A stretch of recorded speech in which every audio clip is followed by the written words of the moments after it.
Hola a todos, bienvenidos. Hoy vamos a sumergirnos en uno de los temas más fascinantes y sin duda complejos de la psicopatología, los trastornos disociativos. Es un área que de verdad nos empuja a cuestionar las fronteras de lo que entendemos por identidad, memoria y conciencia. Y todo parte de esta pregunta, ¿no? ¿Qué pasa? ¿Qué sucede realmente cuando estas funciones que damos por sentadas, que deberían estar integradas, de repente se desconectan? La disociación, en su núcleo, es eso, una fractura, una respuesta de la mente ante un estrés que percibe como simplemente insoportable. Bien, esta va a ser nuestra hoja de ruta. Empezaremos entendiendo estas fracturas del yo. Luego nos meteremos de lleno en el trastorno de identidad disociativo. Seguiremos con la amnesia y la fuga. Después abordaremos la despersonalización y la desrealización. Veremos también esas categorías diagnósticas, otros y no especificados, que son tan importantes en la clínica. Y cerraremos tratando de armar este complejo puzzle de la identidad. Muy bien, empecemos con el primero. El trastorno de identidad disociativo es probablemente el que más ha capturado la imaginación popular, ¿verdad? A través de películas y libros. Pero créanme, desde el punto de vista clínico es uno de los mayores desafíos que existen. A ver, la definición formal nos habla de una perturbación de la identidad. Pero, ¿qué significa eso en la práctica?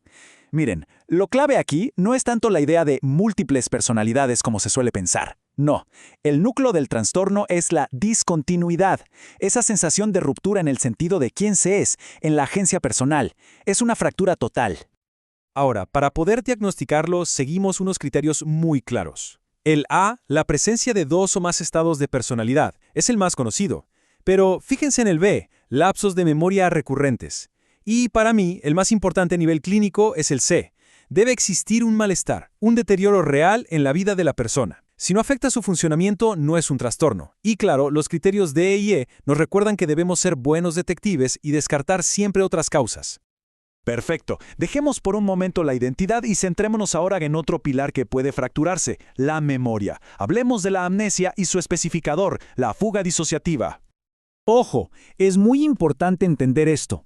No estamos hablando del olvido cotidiano, de no saber dónde dejamos las llaves. Para nada. Hablamos de lagunas de memoria enormes, de información personal importante, casi siempre ligada a eventos traumáticos. Es como si la mente levantara un muro para protegerse de ese recuerdo. Y de nuevo, los criterios nos guían. Pero quiero que presten especial atención al criterio D. Nuestra labor como clínicos aquí es clave. Tenemos que discernir si esta amnesia es el problema principal o si en realidad es un síntoma de otra cosa, como el estrés postraumático o incluso del propio trastorno de identidad disociativo. El diagnóstico diferencial es crucial. Y la cosa se puede complicar todavía más con este especificador, con fuga disociativa. ¿Qué es esto? Bueno, aquí la persona no solo olvida, sino que actúa, se va. Implica un viaje físico. La persona puede aparecer en otra ciudad sin tener ni idea de cómo llegó ahí, a veces incluso asumiendo una identidad completamente nueva por un tiempo. Es realmente impresionante.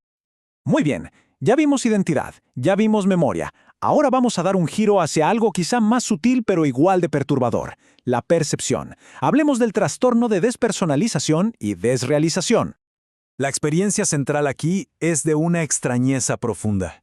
La persona se siente como un observador externo de su propia vida, como si estuviera viendo una película, o el mundo a su alrededor se percibe como irreal, falso, como en un sueño. Pero, y esto es lo más importante, su prueba de realidad está intacta. Sabe que es una sensación extraña, y eso es precisamente lo que le genera tanta angustia.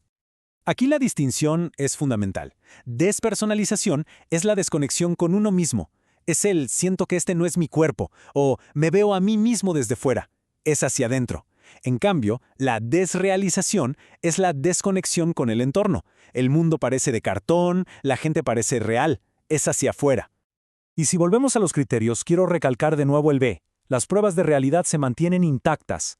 Esta es la gran línea divisoria con los trastornos psicóticos. Una persona con esquizofrenia podría creer que el mundo es una simulación. Una persona con este trastorno siente como si lo fuera, pero sabe que no es así. Es una distinción clínica esencial. Ahora bien, la realidad clínica rara vez es tan ordenada como un manual, ¿cierto? Por eso existen estas categorías, para todos esos casos que no encajan perfectamente en las cajas anteriores, pero que claramente están sufriendo por síntomas disociativos. Esta categoría, el otro especificado, es una herramienta de precisión. Le permite al clínico decir, ok, veo síntomas disociativos claros. No cumple todos los criterios de TID, pero esto es exactamente lo que estoy observando, y por esta razón. Permite nombrar el problema, lo cual es muy útil. Y aquí tienen ejemplos muy concretos de cuándo se usa. Desde un trance que no es parte de una práctica cultural hasta las secuelas de un adoctrinamiento intenso, una reacción muy aguda y breve a un evento estresante. Son cuadros clínicos reales que necesitan su propio espacio diagnóstico. Y luego tenemos el no especificado. Este es, por así decirlo, el diagnóstico de urgencia. Imaginen que están en una sala de emergencias, llega un paciente con un cuadro disociativo agudo, pero no hay tiempo ni información para ser más precisos. Se usa esta categoría. Es como poner una bandera que dice, aquí hay algo disociativo, necesita una evaluación más a fondo. Antes de cerrar, quiero que se graben esto a fuego. Ante cualquier posible síntoma disociativo, nuestra primera obligación es descartar otras cosas. ¿Hay consumo de sustancias? ¿Alguna condición médica como una epilepsia? ¿Es parte de una práctica cultural o religiosa aceptada? La disociación en muchos aspectos es un diagnóstico al que llegamos después de haber descartado todo lo demás. Entonces, para ir sintetizando, lo que hemos visto hoy son diferentes caras de un mismo fenómeno, la ruptura de la continuidad de la experiencia consciente. Son un recordatorio de lo increíblemente compleja y a veces frágil que puede ser nuestra psique.